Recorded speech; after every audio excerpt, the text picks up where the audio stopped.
Salve, salve! Sejam muito bem-vindos a mais esse Segredos de Quem Faz, uma produção da Agência Enigma, da Burlani Produtora e hoje em local especial aqui na Unifitec, com os meus alunos queridos e com alunos da Prof. Fátima. Deem um oi aí, turma! Podia ter um pouco mais de emoção. Vamos tentar de novo. Deem um oi aí, turma! Muito legal, muito legal. E como eu não poderia perder a oportunidade de fazer um pedido para a turma que está aqui em especial, antes de eu apresentar o nosso querido convidado, que a gente chegou hoje aqui, era umas 3 horas para montar toda a parafernália e tal, e não existe podcast sem a nossa técnica, né? Sem o grande Eduardo Burlani. Então eu queria pedir uma salva de palmas para o seu Eduardo Burlani, que está com a gente aí 33 podcasts. Eu achei que era 33 anos, mas é só 30. Tá bom. Beleza. Edu, nós chamamos Edu. Da mesma forma, né? Muito bem, vamos começar então esse Segredo de Quem Faz especial aqui na Unifitec, nesta quinta-feira, com o queridíssimo Felipe Corradi, CTO da Florence e presidente do Instituto Hélice. Seja muito bem-vindo, querido. Obrigado pela oportunidade e os alunos também que estão aí conosco aí. Uma oportunidade muito boa aí também, agradeço aí o convite. Bom, acho que vai ser um papo muito legal. Olha só, o Felipe, além de ser CTO da Florence e presidente do Hélice, ele é bacharel em administração, tem pós em produção e logística e tem uma especialização em biopsicologia. Um pouco particular. Então eu queria, pra gente começar, assim, me conta um pouco o que é uma especialização em biopsicologia. Então, é uma história um pouco longa, né? Mas eu acho que todo mundo num período da vida tem um pouco de crise, né? Existencial ou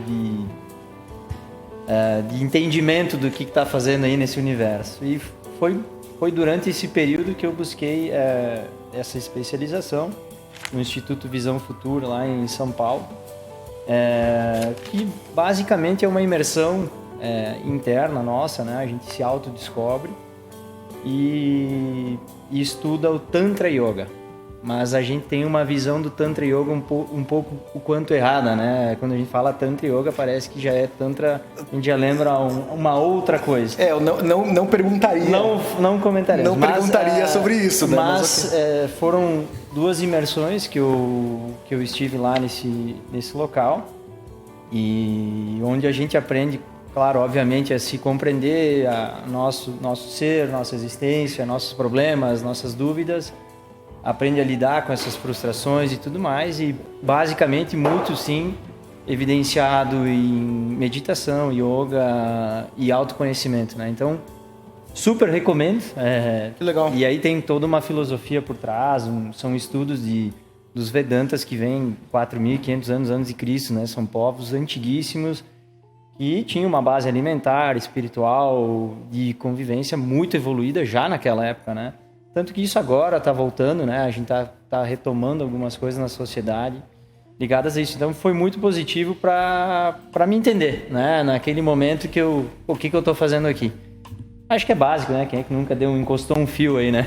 Pô, só algumas vezes durante o dia. Né? Só uma vez durante o dia. Então foi muito positivo, que isso a gente usa até hoje no dia a dia, né?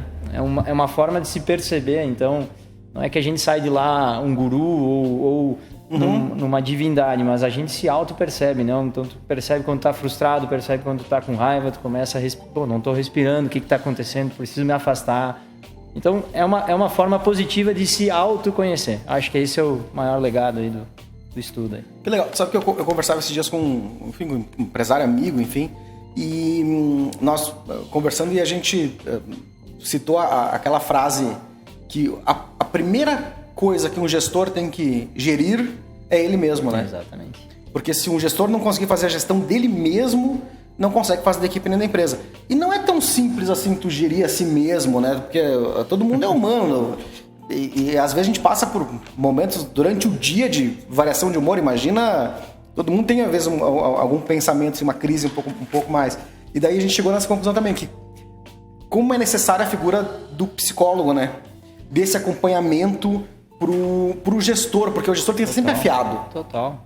Fiz terapia 6 anos, não tenho medo de dizer isso. Que legal, recomendo, super, muito bom. E claro, eu já faço yoga há 13 anos, então por isso que eu também busquei esse curso de biopsicologia. E assim, acho que é um passo para todo mundo, né? Porque é empresário, é gestor, não é? Acho que o autoconhecimento é a base de qualquer coisa, né? Porque é complexo no universo que a gente está hoje, de tanta informação, tudo, de mudança. Pô, o que eu faço? O que eu não vou fazer? Será que estou certo ou errado? Então, às vezes a gente se permitir um pouco, né? Para algo assim, é super positivo, super positivo. Vê que a gente começou bem filosófico, né? Filosófico. Que legal, né? Mas, legal, Felipe, vamos conversar um pouquinho sobre a Florência e a tua posição lá. Tu faz parte de uma das famílias fundadoras da Florência, né? Isso. Então, eu imagino que a tua trajetória de vida, ela se confunde com a da Florência totalmente, né?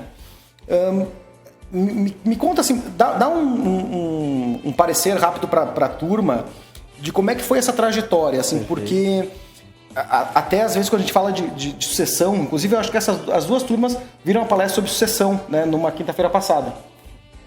E às vezes pode parecer que basta você ser da família que a sucessão está garantida. Mas eu imagino que não seja assim, né? Então, conta um pouco pra gente. Vou falar da Florência, né? Não vou dizer que isso seja o modelo ou a forma que outras empresas vão fazer. É uma empresa simples, familiar, né? A terceira geração, a gente é a terceira geração hoje dentro do negócio. O meu irmão Matheus é o CEO da empresa e na terceira geração tem a minha prima Roberta, que é a nossa diretora de criação, e agora começou um primo mais novinho, aí, o Vincenzo. A gente brinca que ele é terceira e quarta geração, né? Porque ele tá com 18 anos agora, ele começou agora, mas seria da terceira geração, a gente já brinca que é da quarta. Bom, Felipe, mas não tem mais ninguém da família que poderia estar lá, não tem outros primos? Cara, tem uma penca de gente, mas não estão no business. Aí, por uma série de questões. Não se moldaram que é um modelo de negócio, que é a Florência, tentaram, não gostaram, escolheram outras questões, né? Outras profissões, outros rumos. Porque aí entra um detalhe, eu acho que é importante, né, da Florência. Essa harmonia, ela tem que ter, ela tem que existir, ela tem que ter essa transparência e verdade. Daqui a pouco o Felipe chegar lá e dizer, pessoal, não quero mais, foi muito bom, mas enquanto eu estiver lá, eu sou tratado e a gente é tratado como um executivo contratado que tem que dar resultado e tem que fazer acontecer. Então, na Florência a gente sempre teve essa transparência, né? Mas é claro que por ser da família, temos a oportunidade. Claro. Então, fiz esse ano 18 anos de Florência. Comecei, obviamente, bem cedo, com 10, né? Claro. 2, né? Claro, com certeza. Comecei cedinho lá, mas comecei na produção, trabalhei 3 anos na produção. Meu pai ia para Florência e não me dava carona, pegava ônibus, tinha que ir de ônibus. Então, assim, a gente passei pela parte de compras, qualidade, engenharia. Fiquei quase 10 anos na engenharia, depois fui coordenador de engenharia, aí fui assessor de gestor, de produção, de gerente, até fazer uma transição daí também dentro dessa sucessão. Hoje eu gerencio também a parte da indústria, né? Sou diretor industrial e CTO, né? CTO veio uma colinha que veio depois, aí depois eu explico. Então a gente teve oportunidade, mas obviamente tem essa responsabilidade. Então a Florência tem uma sucessão assim super transparente, não tem nada assim muito maquiavélico, né? É super tranquilo e óbvio, a gente é cobrado. Então tem um conselho que são nossos pais hoje e a terceira geração hoje são os diretores do negócio, né? Então esse foi o modelo, mas a história da Florência, dá para dizer assim, da minha vida, ela se confunde, porque a gente vivia a Florência o tempo inteiro, em casa. Pô, eu lembro que a gente ia brincar na fábrica, né? Pegava a serragem para fazer as maquetes de colégio, aquela com madeirinha. Então não tem como desassociar um negócio do outro, né? A gente foi talvez assim meio que moldado mentalmente para se apaixonar pelo negócio, né? E a gente tem que ser apaixonado por aquilo ali, né? Tem que ser. Me conta um pouco o que faz um CTO lá na Florence. Teria que fazer muita coisa, tá? Teria que fazer muita coisa. Claro, não, a gente faz, sabe? Pessoal, assim, pensem assim, pra gente compreender. São 800 pessoas, então é uma empresa médio porte. 800 pessoas que a gente precisaria colocar na cabeça não uma aceitação, mas um entendimento de propósito do business, do negócio. É como se nós aqui todos estivéssemos nessa empresa e a gente teria que entender o porquê que a gente está nessa empresa, para que ela existe, o que ela vai fazer. Essa é uma das grandes funções do CTO, de tentar transmitir uma cultura para os seus colaboradores do negócio. E isso se faz de várias formas, com várias ações, com ações de endomarketing, comunicação, rituais, símbolos, novas maneiras de trabalhar, sem muita hierarquia, mais horizontal, autonomia. Então, são mudanças que a gente está fazendo hoje dentro do negócio da Florence e que vêm atreladas a esse novo contexto de trabalho, de mundo, de negócio, que se ficar no modelo antigo, que era literalmente comando e controle, vai travar. Então, nós temos hoje dentro da Florence, através desse movimento de CTO, um movimento que a gente chama Movimento Sim. Por que é sim? Já diz, né? Para dizer mais sim, porque se a gente falar aqui, vamos trocar todo mundo no lugar, vocês já vão dizer, mas minha bolsa tá aqui, pô, eu tomei a água, eu gosto do meu colega do lado. A gente não vai querer. Então, numa empresa, vocês imaginem mudar 800 cabeças, às vezes, num processo, numa coisa. Então, o movimento sim é para dizer mais sim, se permitir a dizer mais sim. E essa é uma das grandes mudanças que a gente vem tentando fazer. Então, maior parte do tempo onde eu me dedico a essa questão é mudança de cultura. E cultura são pessoas, não tem outra escapatória. Vamos lá, a Florence ela tem 60 anos, né? 70 ano que vem. 70 anos. 69, 70 anos Isso ano que aí, vem. 70 ano que vem. Então, é claro que dentro disso que tu está falando, tem uma crença, ou provavelmente tem várias crenças arraigadas, porque é uma empresa de sucesso. Então, de várias coisas deram certo, que sempre deram certo daquele jeito, e sim. Então, para que mudar, como tu comentaste agora? E tu comentou que tem algumas ações, endomarketing, algumas coisas. Tangibiliza pra gente assim, algumas ações práticas para fazer essa mudança de cultura. E mais importante do que isso, assim, para qual cultura que se quer mudar, perfeito, no caso de vocês? Perfeito colocação. Eu acho que o ponto central de mudança que a gente busca é uma empresa mais autônoma, não dependente apenas da famosa direção da empresa. Né? Porque por mais que a gente é dono e etc, está no negócio, a gente quer equipes que sejam autogerenciáveis, que tenham uma responsabilidade e consigam fazer uma entrega enfim, tudo que acontece dentro de uma organização sem depender sempre da famosa bênção de um diretor. Isso é uma grande questão de mudança de cultura. De novo, porque até então eu mando, tu obedece. E isso foi bom. E isso não é mais positivo. Por quê? Porque a gente corta toda a criatividade, toda a iniciativa que alguém vai ter, você vai burlar, porque você está dizendo não é bom desse jeito, é bom do meu jeito. Então esse é um grande problema que não é só da Florence, é da nossa região e do nosso ecossistema que era assim. E que bom permitir que a gente possa fazer uma transição.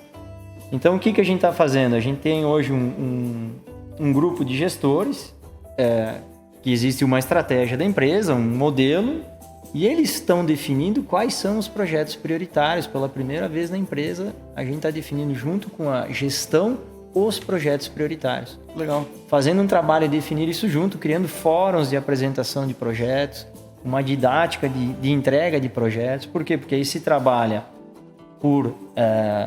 não mais por áreas, né? Se trabalha por projetos.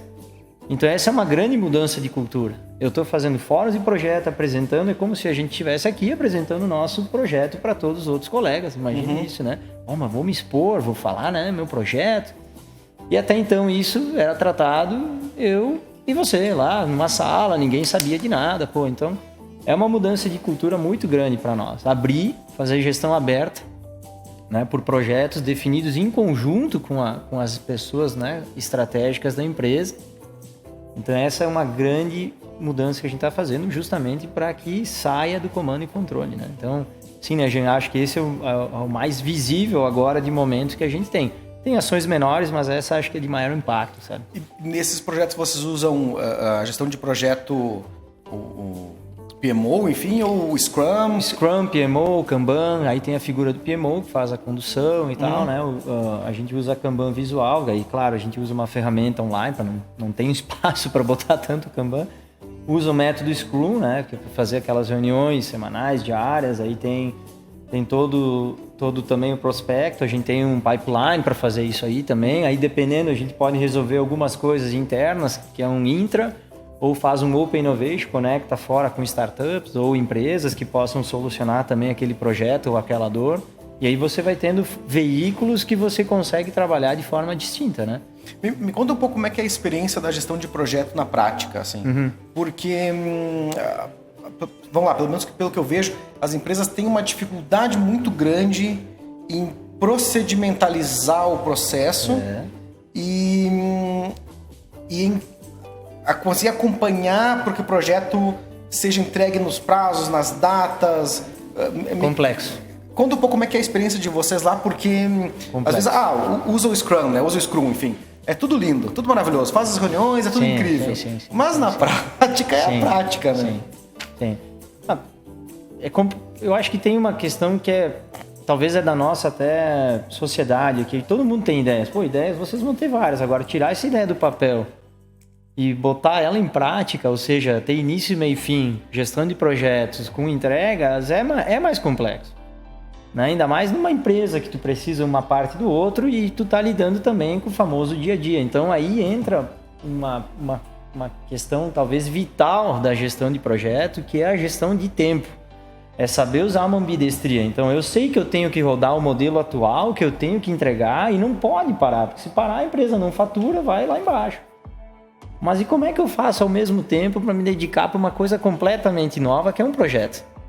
Então, volta e meia, um dos dois vai cair, né? Vai ser esquecido, e aí começa os prazos a não dar, e etc e tal. Então, muitas vezes a gente tira as pessoas, né? Tira as pessoas do ambiente que elas estão, vai fazer o projeto, terminou o projeto, legal, volta.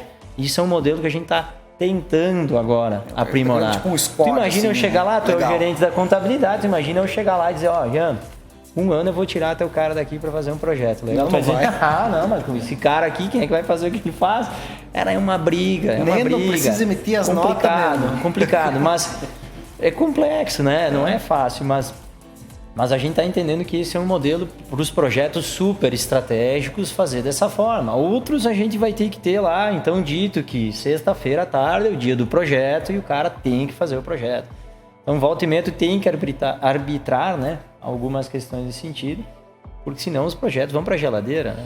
Os projetos acabam travando, literalmente, assim. Então, tem esses detalhezinhos, né? Eu quero falar contigo um pouquinho de inovação, mas antes de a gente entrar no tema, antes de começar o episódio, que nem diria o Peninha, vocês têm uma série de franquias, né? Lojas no Brasil e nos Estados Unidos.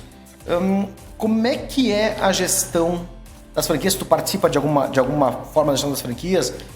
E como é que são, enfim, de maneira geral, as políticas de compliance e governança para as franquias? Porque, qual que é o embasamento da minha pergunta? O franqueador, de maneira geral, as empresas que estão começando a franquear, elas têm muita dificuldade em ter uma entrega do franqueado com qualidade, alinhada com a cultura da empresa e tal. Claro, vocês não são uma empresa nova, mas me conta como é que vocês conseguem gerenciar as franquias, inclusive internacionais. Então, vou contar uma curiosidade. A lei de franquias no Brasil foi criada mais ou menos, se eu não estou enganado, lá em 1986, 87. A Florence, a Iazig, a Mr. Pizza, que não existe mais, e Boticário fizeram a lei de franquias no Brasil. Então a Florence foi pioneira na lei de franquias no Brasil junto com essas empresas, que né? é a única são lei que gigantes hoje, hoje, né? Tanto Boticário hoje, quantas franquias tem. Uhum. E foi uma visão do Gelson, que é o nosso presidente do conselho, lá na segunda geração, que foi assim, cara, foi o que salvou a Florence, porque vendia para grandes magazines. A Florence vendia como fosse hoje para uma Benoit, para uma Colombo, uma Mataqui, vendia nesses segmentos. Luiza. Exatamente. Então, essa cultura de franquias que tu perguntou, para nós, ela é muito viva, porque ela vem de muito tempo. As franquias fora, internacionais ou aqui, elas seguem mesmos modelos de compliance, de contratos, o produto é o mesmo, a forma de negociar, muito particularmente, assim, talvez de algum lugar para outro mude alguns detalhes, mas ela é muito parecida, tá? O produto, o sistema é o mesmo.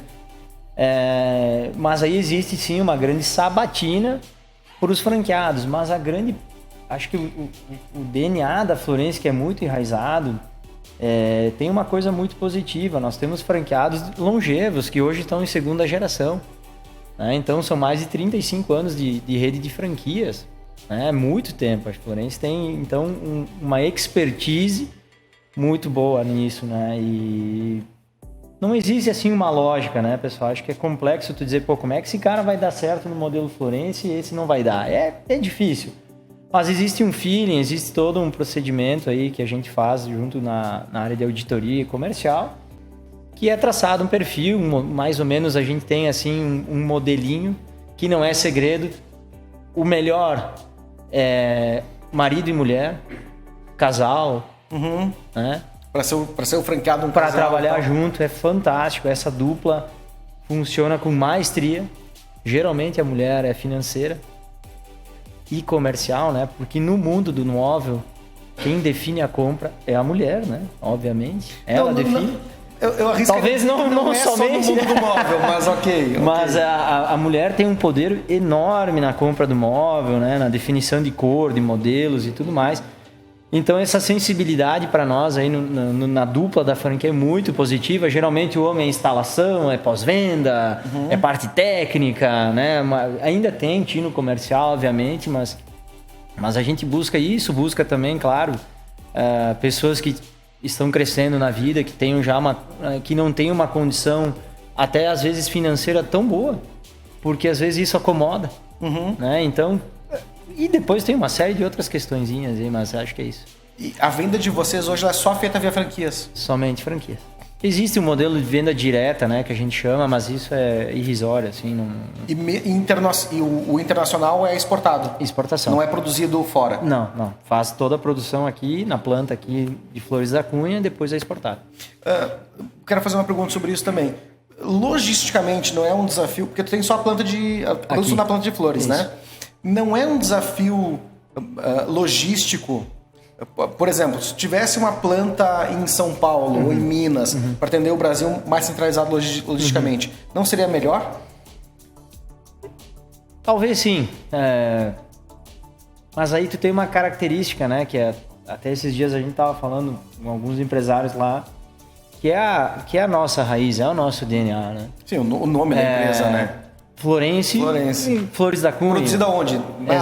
Exato. Campo dos Goitacazes. Pô, meio ruim, né? Não tem, né? Exato. Então, assim, existe uma questão da cultura, né? Que já está na cidade, já está ali na parte da marcenaria, do móvel, que é muito forte em Flores da Cunha. Eu não lembro o número de cabeça, mas são muitas marcenarias, muitas indústrias de móveis aí na região, aqui até na nossa própria região. E eu acho que tem esse cunho de cultura que a gente tem e que é difícil.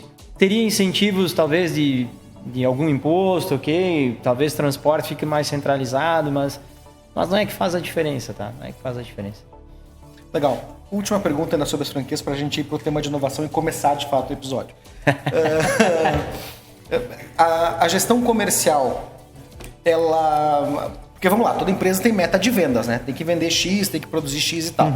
Só que tu tem uma venda via franqueados. Perfeito.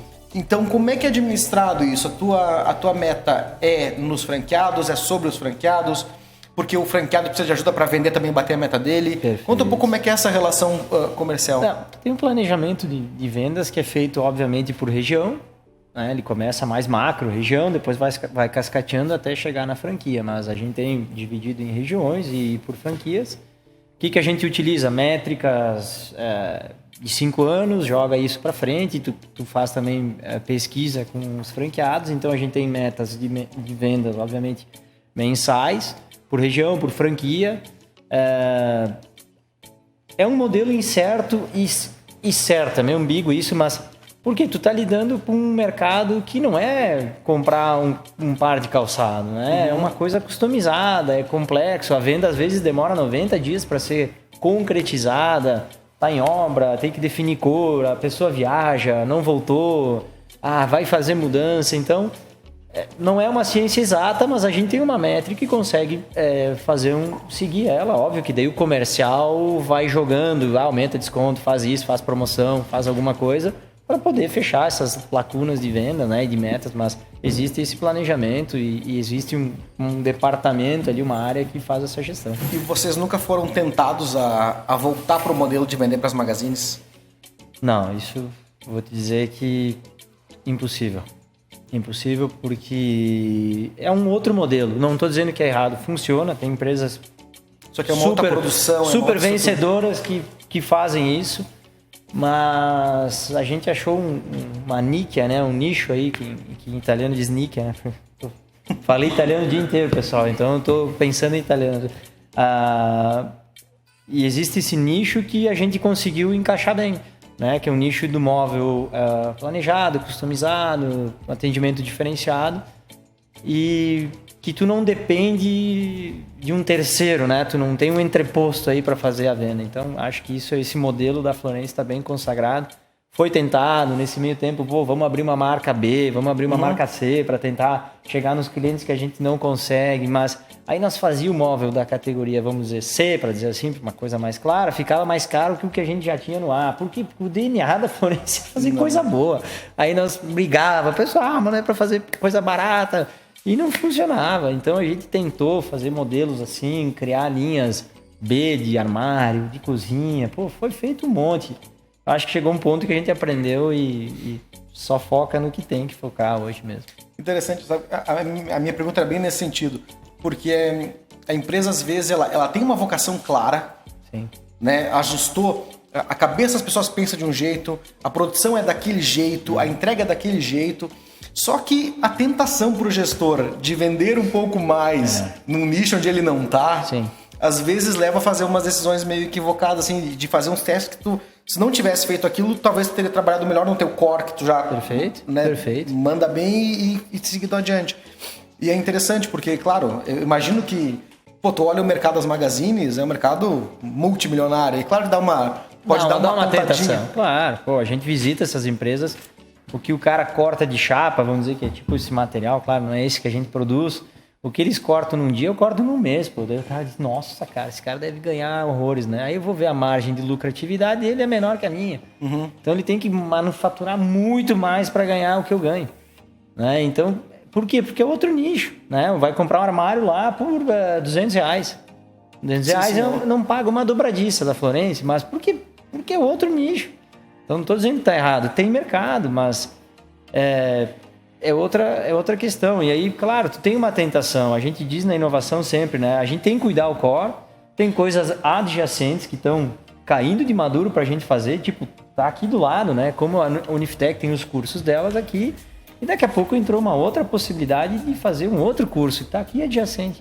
Né? Como a Florence, ela vende imóveis. Daqui a pouco ela vai vender porta da residência. Porque já está aí.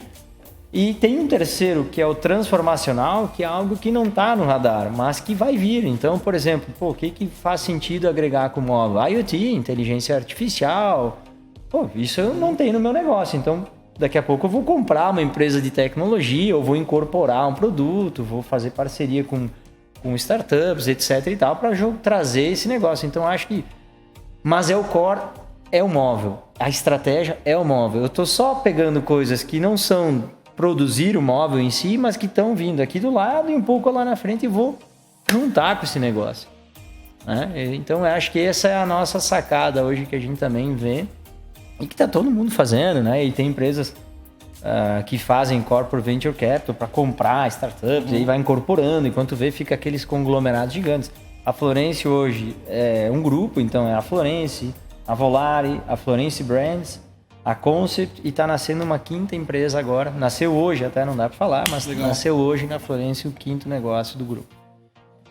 Tá, tu não vai falar? Não dá, né, cara? Não dá. Ainda não.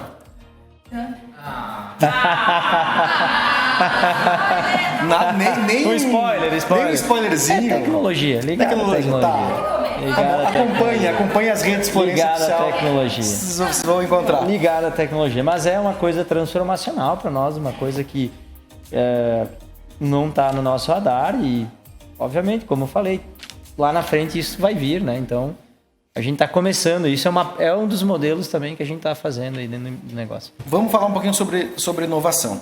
E antes da gente começar a falar sobre inovação no contexto da Florence e do Hélice, é importante que a gente faça um parênteses para entender o que na tua visão é inovação. Uhum.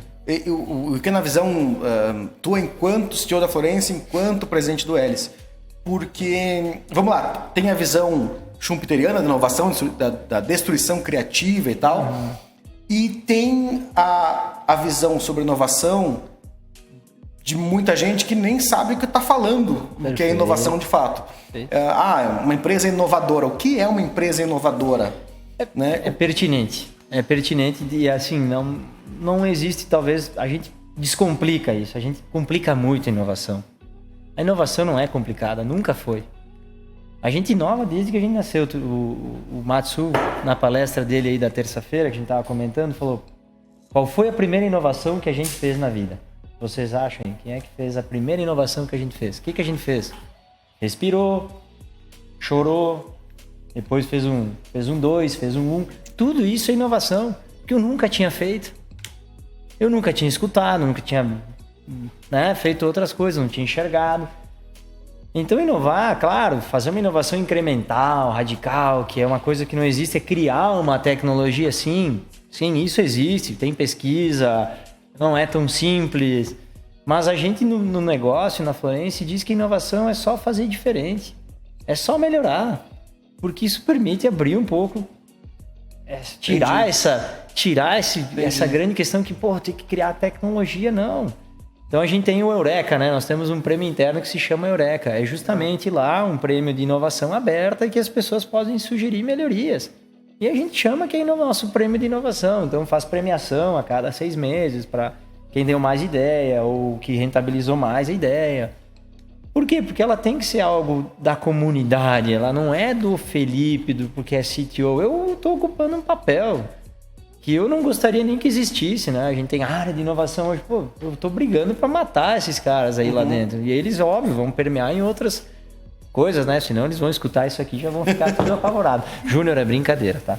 Então, tem isso, sabe? Tem mas isso, o contexto faz sentido, né? Porque, de fato, eu tenho uma área de inovação que eu gostaria de não ter, porque de não ter no sentido de não deveria ser importante.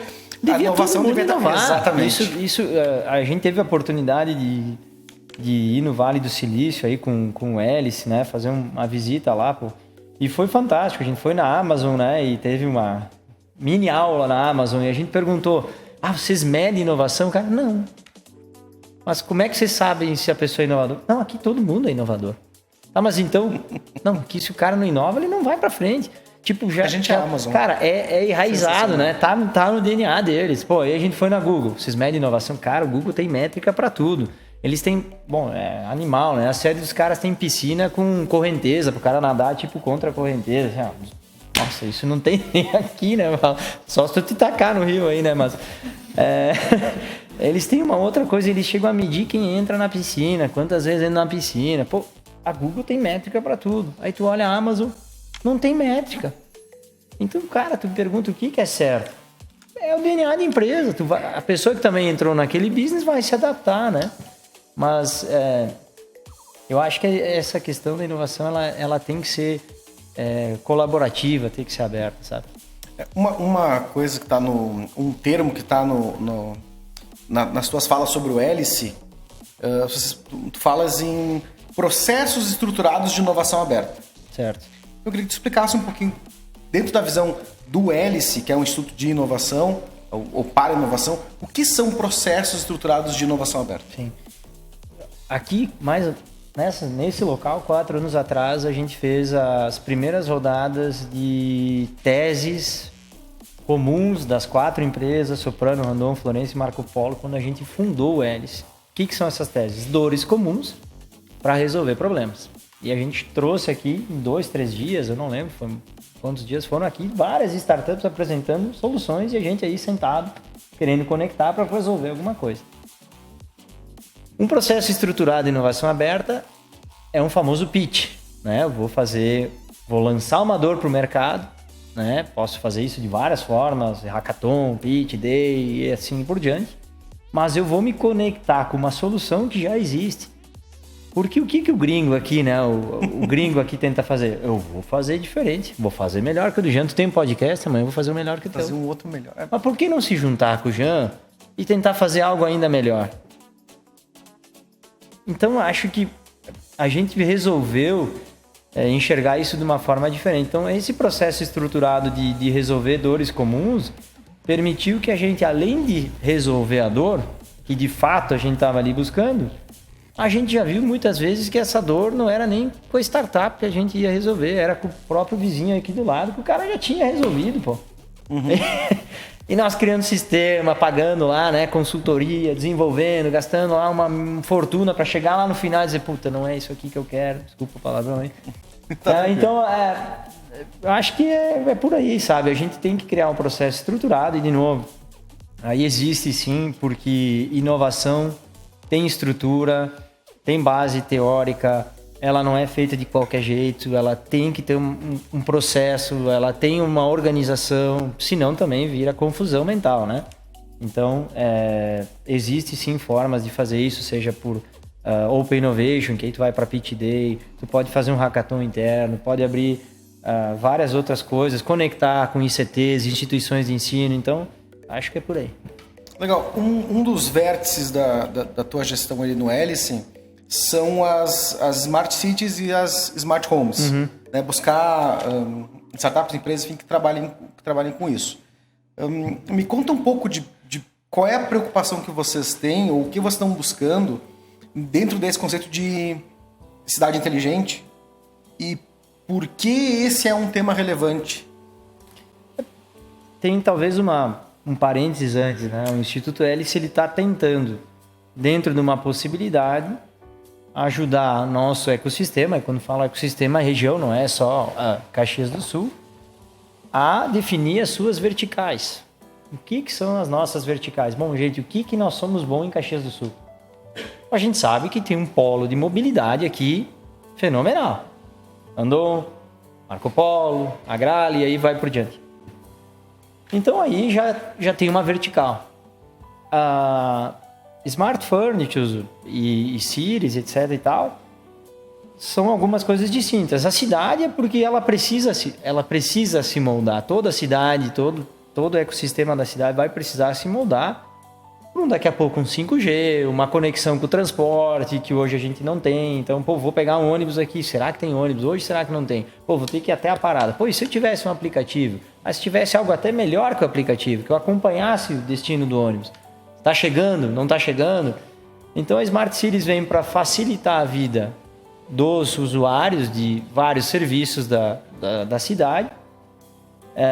E o Hélice está tentando fazer o quê? Está tentando desmistificar isso. Então, para uma região que a gente tem aqui na Serra, o que Bento é bom, o que Farroupilha é bom, o que Flores da Cunha é bom, o que Caxias é bom, vamos traçar verticais, porque dentro de vários hubs, vários locais, como aqui poderia ser um hub, aqui vai ter uma vertical, então, de Smart Materials. Aqui é Materials. Então, por quê? Porque a gente é bom em materiais aqui. Então, Smart Cities vai ser lá em outro lugar. E a gente está tentando ser um articulador para não ter 2 podcasts que falem a mesma coisa. Uhum. Essa é a lógica. Perfeito. Eu vou fazer uma crítica aberta aqui, que eu sempre faço. O Edu sabe, a Ede sabe. Em relação às nossas entidades. O quê? O pessoal está dando risada. Em relação às nossas entidades aqui, né? Pô, a gente tem... Vou nominar SIC, CDL, Sim de Lojas, Sim de Gêneros, Sim de um monte de um monte de câmeras e tal. Sim. Associação comercial e tal.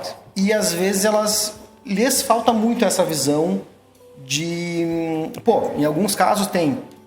o prédio físico é a sede do Sim de Lojas, o prédio físico outro é a sede da SIC, outro é do CDL, outro é do Sim de Gêneros. Sim. Então, tudo bem, em que pese que cada entidade tem que fazer o seu trabalho individualmente, mas acredito que um modelo um pouco mais cooperativo traria mais vantagens, que é o que está sendo feito no Hélice, né? Tem total Concordo, grau, número e gênero, sem dúvida nenhuma.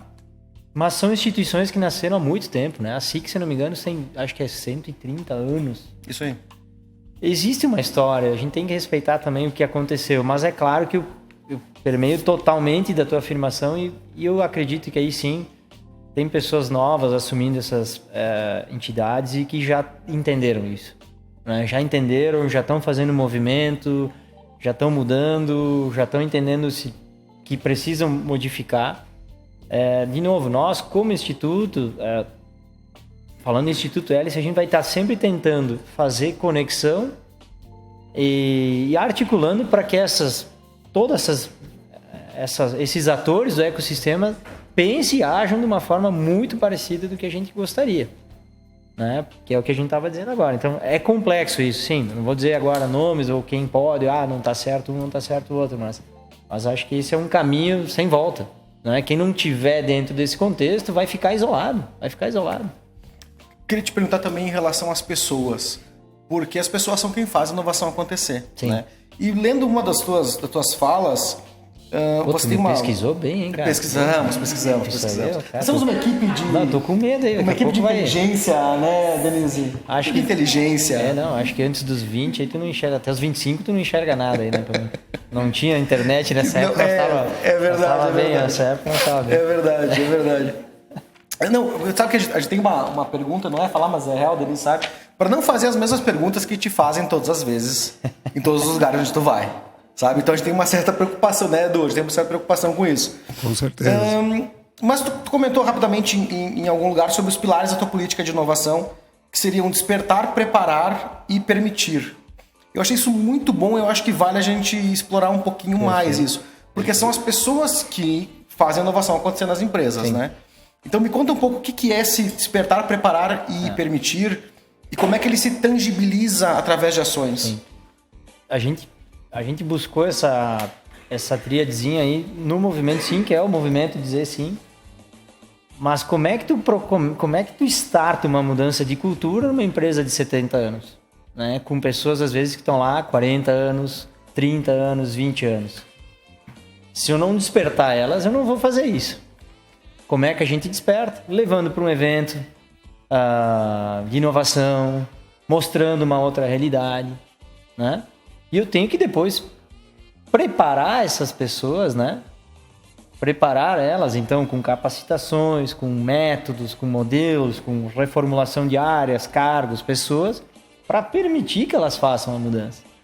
Porque senão não vai andar. Eu quero que mude, mas eu não faço nada, eu não desperto. Eu acho que a pessoa vai assim acordar. Hoje eu acordei um Felipe diferente. Agora vou fazer inovação. Agora vou mudar tudo aqui. Mudei, botei 2 puff aí. Pô, agora sou inovador. Pô, né? Puff, ó, aí os puff coloridos. Laranja, amarelo, que puff demais. colorido é o que diz que se tu é inovador ou não. Não tem puff, não é inovador. Então, tem que despertar. Mas isso é uma função nossa, da empresa, de mostrar que tem coisa diferente, né? Então, eu mostro isso, a pessoa desperta, nem todo mundo vai pegar isso no tranco, é difícil às vezes acontecer.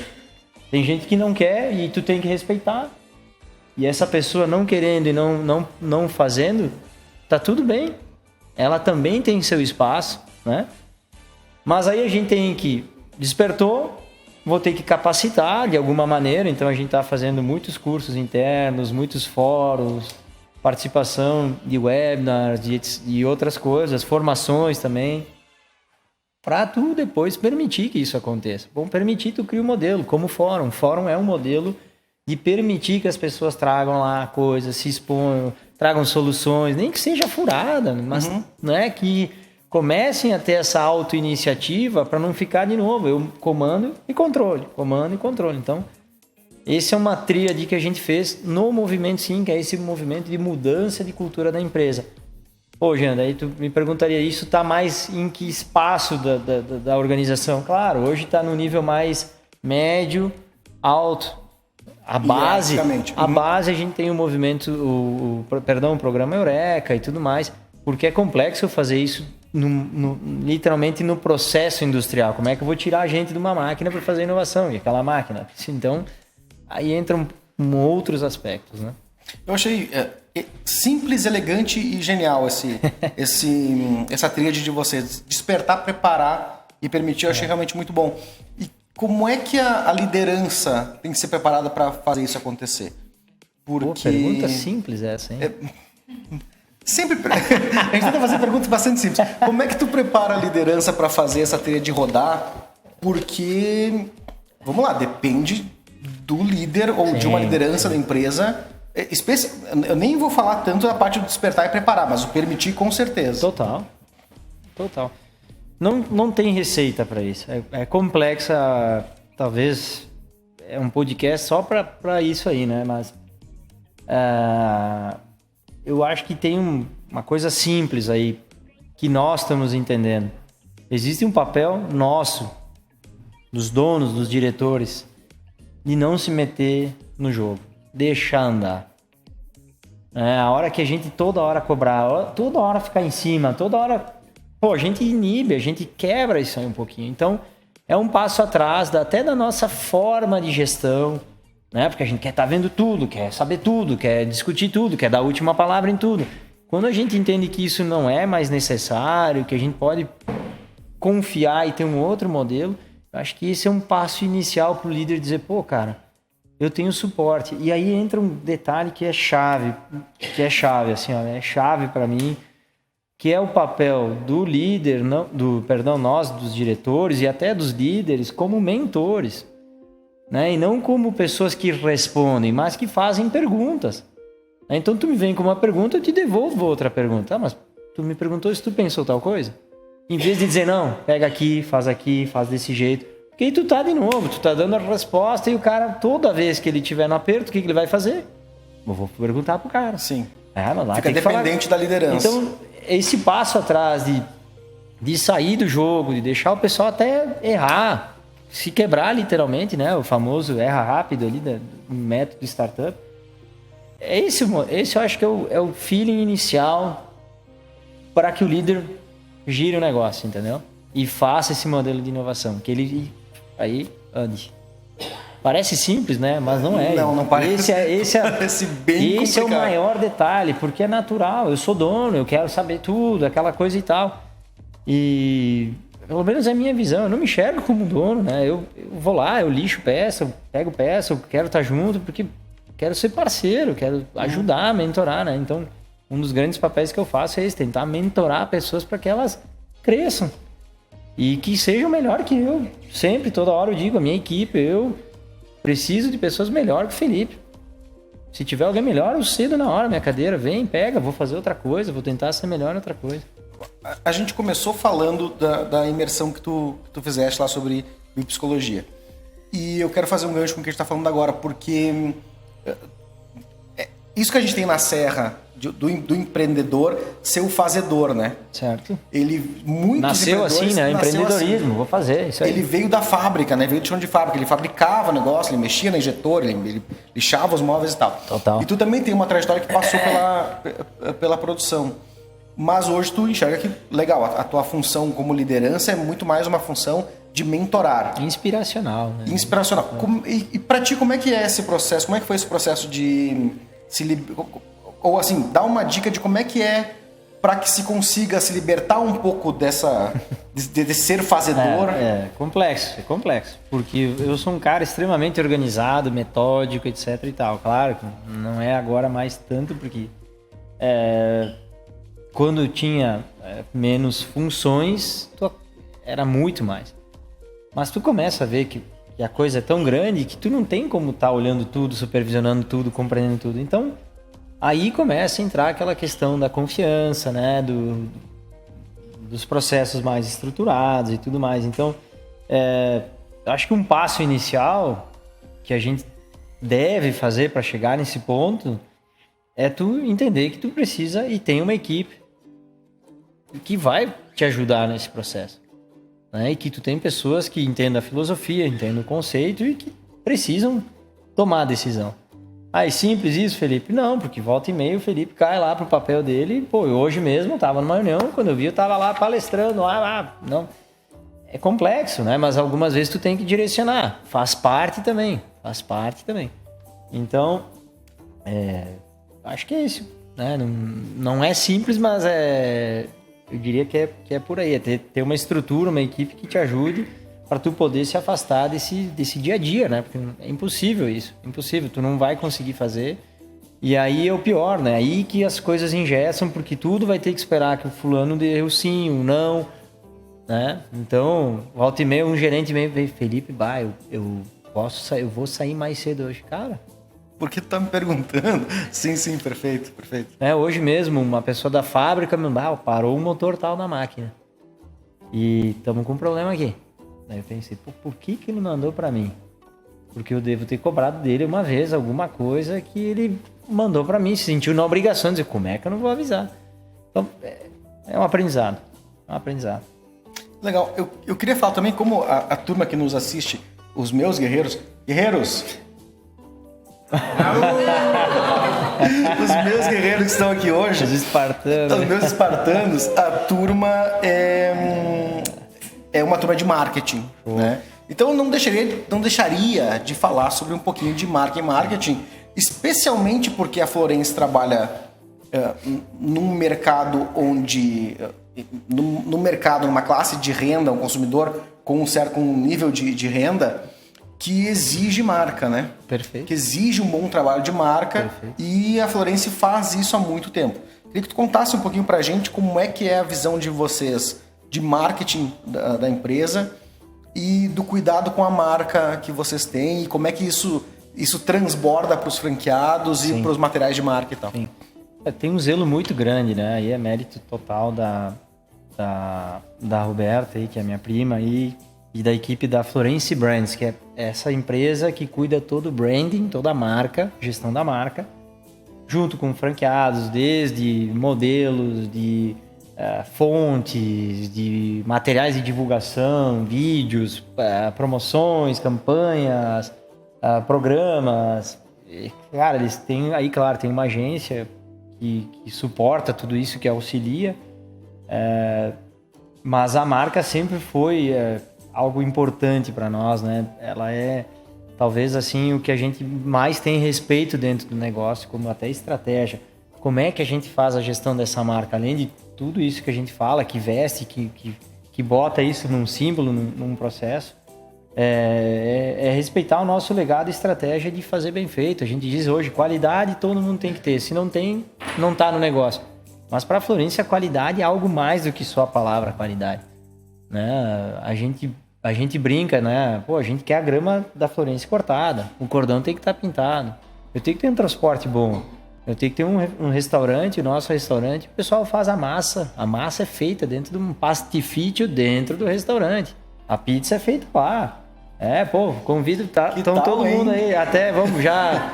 Então estão todos convidados a vir na Florence conhecer a empresa e almoçar lá, tá bom? Olha, aí a gente combina. Nosso... Olha que legal, hein? Não, é bom mesmo, pô. É que assim, é fácil dizer, pô, essa cultura, gente, ela não é simples de colocar. Porque tem gente de tudo que é grau, nível, gênero dentro do negócio. Mas a gente tenta sempre ter essa relação, então, boa com as pessoas, um ambulatório bom, transporte, ambiente da fábrica, equipamentos, para que saia lá o produto bom, para que tenha um serviço bom, para que isso chegue lá na franquia, no franqueado. Né? Então, comentava aí antes de entrar no ar, a Florence hoje tem uma universidade corporativa, que inclusive foi feita aqui em parceria com a Uniftec, né? Com o Cláudio lá atrás, e também ali a gente tem cursos de luxo, junto com o Instituto do Luxo lá em São Paulo, que mostram o que é o mercado do luxo, porque a marca está inserida nesse mercado.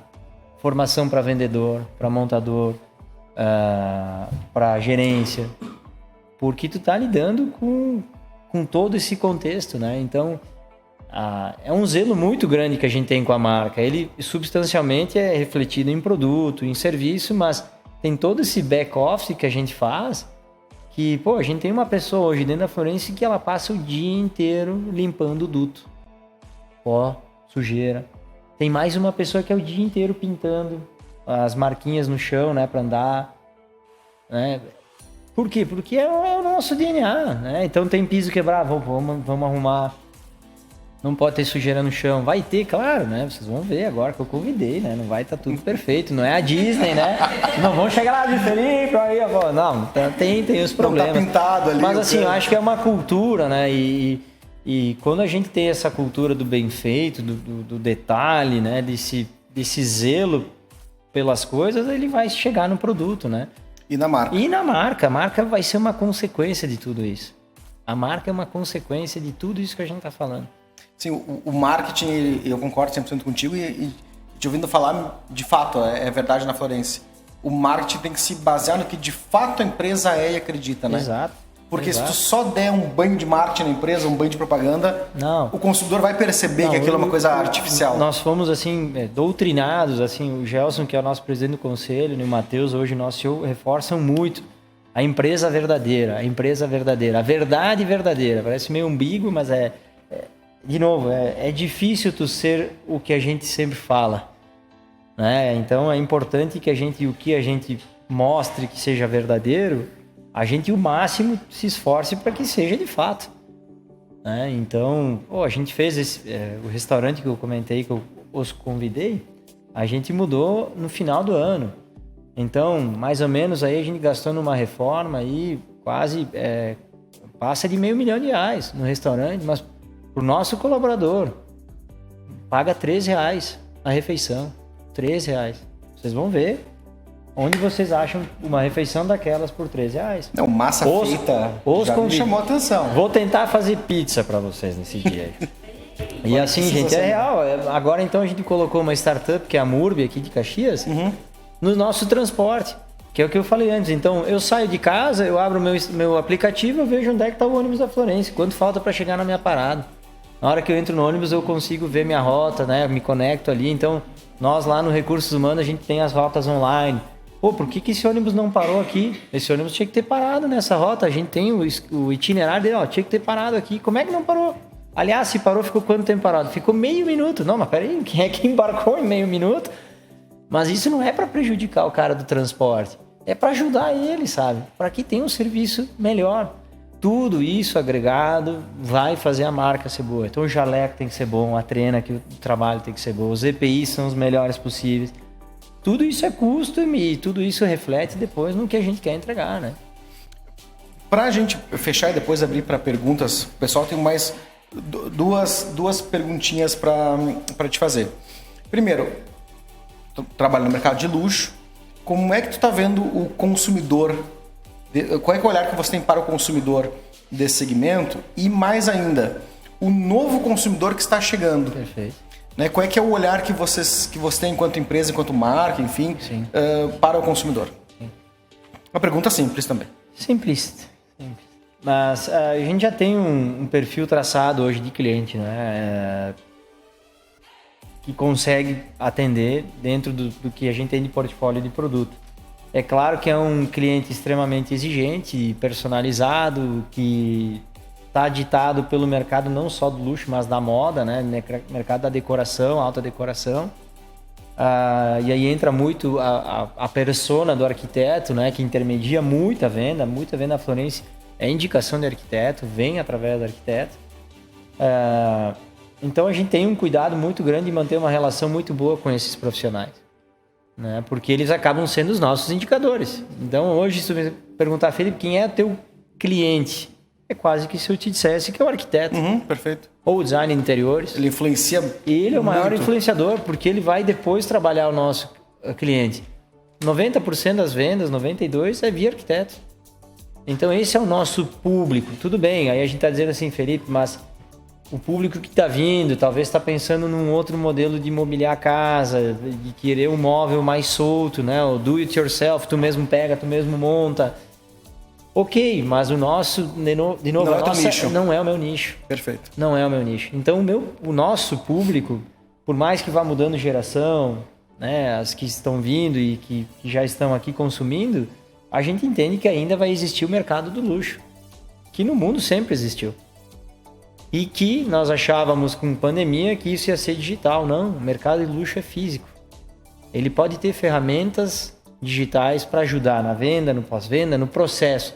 Mas o mercado de luxo é físico. eu quero experimentar um carro, eu quero pilotar o carro, eu quero dirigir, eu quero provar, eu quero ter, ter outras partes sensoriais que eu não vou ter virtualmente. Então eu vou usar uma ferramenta no metaverso, tudo isso, ótimo. Né? Isso é o nosso modelo que a gente lançou na nossa flagship em São Paulo, o qual é uma loja, uma franquia que tem restaurante no rooftop, tem degustação de vinhos. Essa é mais difícil convidar todo mundo para ir, tá, pessoal?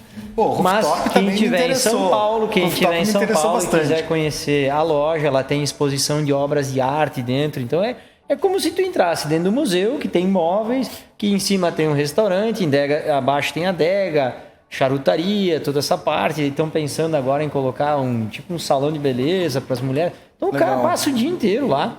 Né? Tem jardim, o que dá no jardim, tem frutas, legumes, verduras, os caras levam para cima e cozinham. É literalmente assim. Então, é uma experiência, né? Não é simplesmente comprar um móvel, né? Então, eu acho que o mercado de luxo, nossos clientes que estão agora do futuro, basicamente, talvez tendem a ter esse perfil, né? E tu vê que as tuas lojas vão ter que caminhar para isso, para ter espaços de experiência para o consumidor? Sim. Isso tá... Sim, já existe. Tem muitas lojas que tem, por exemplo, cozinhas práticas, onde tu faz um Masterchef com os clientes e outras coisas assim, né? Não, talvez não nesse sentido. Fazem café da manhã. Isso já tá. Esse é um modelo que já vem. A gente já replicou em outras franquias também no Brasil. Mas a experiência, né, usar técnicas aí que a gente consiga trazer não apenas um projeto, um render, etc e tal, fazem parte aí do nosso futuro, com certeza. Me conta um pouco sobre a relação com o teu público influenciador, que são as arquitetas. Sim. Porque assim, eu vejo que muitas marcas, elas têm públicos influenciadores muito importantes, algumas vendem para médico, para arquiteto, algumas, enfim, tem nichos, tem tribos que são importantes, só que a maioria das marcas não sabe fazer isso bem, assim, não sabe fazer uma boa gestão desse público que não compra, mas influencia a compra. Como vocês tratam esse público através de ações, assim? Sim, tem dois aspectos. Tem um aspecto do franqueado, né, que ele basicamente vai gerir sua carteira, seu portfólio, seus escritórios de arquitetura, e existem ferramentas que a franqueadora, no caso a Florence, auxilia os franqueados. Né? Então a gente tem lá um programa com os top 10 arquitetos do Brasil, então fazem viagens, tem o Passaporte Florence, que é esse programa. A gente faz muitos atendimentos personalizados, traz o pessoal aqui, visita. Então, na verdade, tu cria um relacionamento, né? É muito de relacionamento. Porque se arquitetos, obviamente, um dia ele está com a Florence, um dia ele vai migrar, é natural no mercado. Vou dizer assim, existe um arquiteto que é somente Florence, é complexo, é do mercado. Até porque a gente tem clientes também de A gente base, tenta fazer o quê? Tenta ter o máximo possível uma boa experiência com o arquiteto, com o seu cliente, né? Entrega, qualidade, prazo e tudo mais. E existem sim aí a gestão da carteira do próprio franqueado e a gente usa algumas ferramentas aí.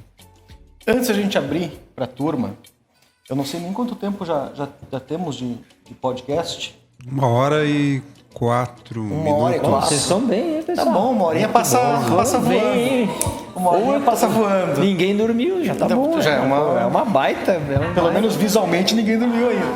É uma baita. Eu queria que a gente falasse um pouquinho sobre ESG, né, que são as práticas de governança, meio ambiente, social e governança, enfim, que está super em voga o termo ESG agora. E vocês foram uma das primeiras empresas pioneiras, enfim, em ter um inventário de gases de efeito estufa. Classe 1 e 2. Conta um pouco pra gente como é que vocês veem o ESG lá e o que é esse inventário. Cara, esse é o nosso start do ESG, né? A gente ainda não publicou, porque o ESG basicamente é um compromisso que a empresa assume de algumas metas para com a sociedade. Se fosse falar de uma forma genérica, é mais ou menos isso aí. Para fazer isso, tu tem que fazer um mapeamento do que tu tá contaminando, que são os gases do efeito estufa. Então tu faz um mapeamento e dizer, bom, a Florence precisaria X créditos de carbono para abolir a sua poluição dentro do seu processo produtivo ou no seu transporte até o cliente, etc. e tal. Então a gente pagou uma consultoria, fez esse processo, fomos os pioneiros aí no segmento, porque a gente agora está mapeando justamente para ver como é que a gente inverte esse negócio. Então eu vou ter que plantar árvore, vou ter que deixar de consumir talvez um produto que seja maléfico para o meio ambiente, mas isso a gente já tem hoje muito avançado, porque a gente tem ISO 14001, que é ambiental, uma lógica ambiental, desde 2001, onde a gente já reduziu drasticamente resíduos, consumo de água, energia elétrica. Então, o ESG, além dessa parte ambiental, existe uma parte social, que é de ajudar a comunidade e outras coisas, né?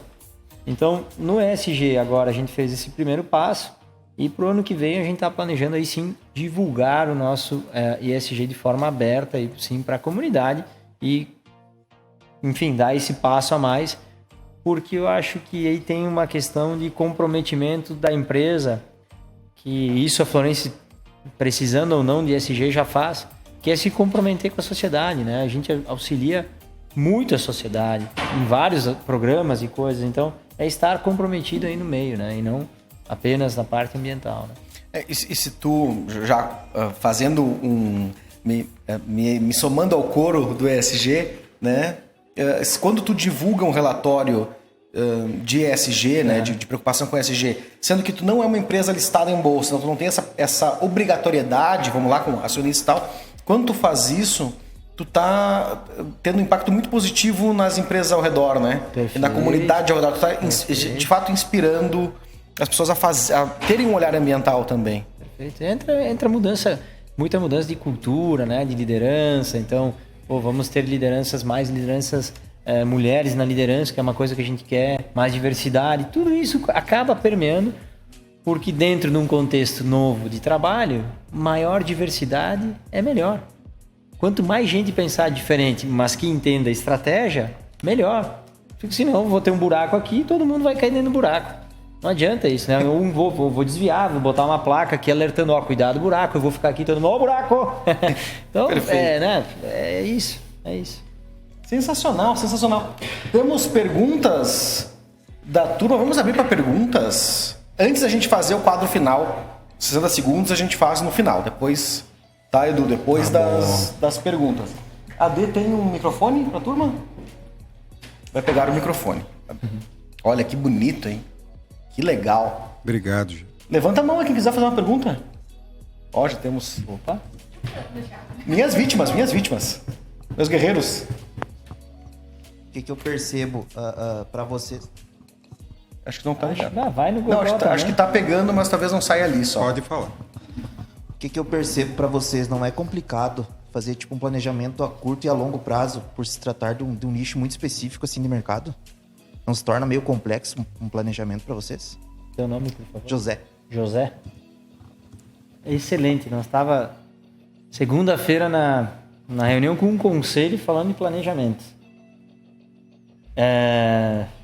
Nós pensávamos que íamos ter que demitir, fechar as portas em 2019, quando veio a pandemia. Aí fecha tudo, começamos a pegar as pessoas mais idosas, né, que tinha acima de 60 anos, não podia ficar na empresa, toda aquela coisa, tivemos que desligar alguns, porque as pessoas não podiam trabalhar, a lei, né, e tal. E tivemos o maior boom de vendas da história da Florence, né? Então, assim, planejamento é complicado nesse negócio, mas a gente tem métricas e a gente replaneja todo o negócio um ano para frente todo mês. Então, como? Com métricas, com dados, com mineração de dados, com pessoas que só fazem isso dentro da controladoria. Acerta tudo? Não, nem um pouco, mas tu tem um norte, entendeu, José? Então, é complexo sim, mas tu tem que usar ele para pelo menos assim te nortear, né? Ele é um norteador. Mas é uma metodologia, achei bem interessante e peculiar, assim, fazer reuniões todo mês para pensar um ano à frente. Exato. Porque daí tu já trava o teu target, assim, sempre né? Eu sempre vou estar olhando um ano à frente. Um ano para frente, usando lógicas de 5 anos para trás, é uma coisa um pouco assim que a gente usa isso. Interessante, que legal. Mais perguntas aí, turma? Boa noite, Felipe. Boa Tudo noite. bom? Sou o Anderson. Como comentaste no começo ali que a Florência ela tá buscando ali um modelo de gestão mais horizontal, né? De que forma que vocês gerenciam a questão de novos talentos, como a empresa se posiciona na busca de novos talentos, de novas contratações,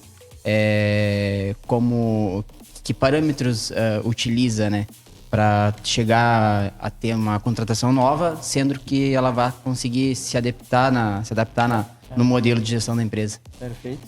Meus alunos, só para deixar registrado. É uma tese de mestrado, doutorado ou conclusão de curso já essa aí. Não, excelente também pergunta. Difícil, mas a gente também está passando... Eu acho que quem não está fazendo isso nas empresas, talvez esteja perdendo tempo. A gente está reestruturando toda a nossa gestão de pessoas. E isso é fundamental. Por quê? Porque é a entrada dos talentos na empresa, ou reciclagem dos talentos, ou às vezes a lâmpada tá lá, né? Não tá ligada, tu só vai lá dar meia volta, ela acende. Tem muito talento lá dentro. Mas às vezes a gente não dava a permissão, não despertava eles, não treinava. Então, a gente chama dos sabotadores do bem, né? São pessoas que são inquietas, que querem fazer diferente. Como que a gente faz isso? A gente monta os grupos de projetos e ali a gente começa a levantar. Quem é que quer vir aqui trabalhar nesse projeto? Eu quero. E começam a trabalhar nos projetos. Então, acabam tendo uma possibilidade de se mostrar, de estar presente, né? Porque senão é sempre os mesmos que fazem o projeto, as boas coisas é sempre para os mesmos. Então a gente está tentando fazer ali nos fóruns de projeto uma possibilidade que essas pessoas inquietas e talentos despertem. E a gente tem o Eureka. O Eureka é um programa de inovação aberta que, tem gente ali que está ganhando dinheiro e os caras. E, tu nota esse cara aí inquieto ali, né? Fazendo e ajudando, e tu chama ele pro jogo, vai fazendo. Não existe um modelo assim de análise de desempenho, de formulário, de entrada, de entrevista que eu digo, esse cara é um talento. Esse talento ele vai ser moldado.